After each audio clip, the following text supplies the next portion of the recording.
The Boy Who Cried Comet is the first segment of the fifth episode of the sixth season of Arthur, and I don't know how I feel about this because I felt like not a lot happened, but I'm a big fan of Buster, so any episodes where Buster is at the centre of the narrative is something that I'm automatically going to like at least a little bit. In this one, Buster keeps thinking that he's found comets and various things and keeps crying Comet, as the title suggests, and when it turns out not to be the case, people kind of stop listening to him. And then one day he does actually find a comet, or at least we believe to be the case, and nobody will listen to him. And then the brain kind of slowly starts to take an interest and thinks, maybe you have. Let's just check it out to be safe. And I won't say any more than that or what comes of it.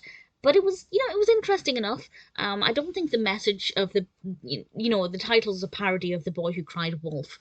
I don't think it's got the same message. It's not like he was intentionally trying to get attention like The Boy Who Cried Wolf and then causing trouble by lying on purpose.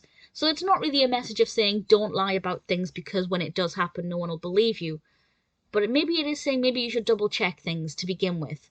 But Buster also doesn't really have that much knowledge in general. That's his character. He's not very academic, so he doesn't know about space that much.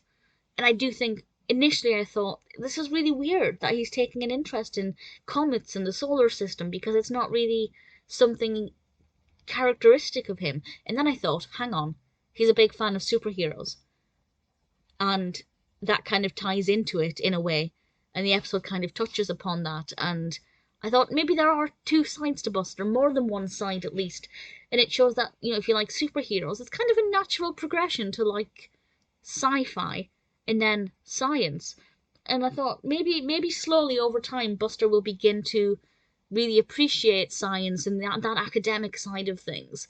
And I can certainly see that being the case as he grows up, taking a strong interest in science and, space and comets, indeed. So I didn't love the episode. Sometimes I didn't really believe the episode. I didn't buy into it too much. But at the same time, Buster was adorable, and I loved his enthusiasm, and I loved this side of him. So, actually, I didn't hate it either. Needless to say, it's not my favourite episode, but it actually provided me with quite a lot of food for thought about Buster's character, and, if I were to do a character study of Buster, this would give me a new perspective. It would give me new things to think about with Buster, and where I think the character would go in years to come. So, actually, now that I'm talking through it, I may not have loved the episode itself, but it was a really good episode for Buster.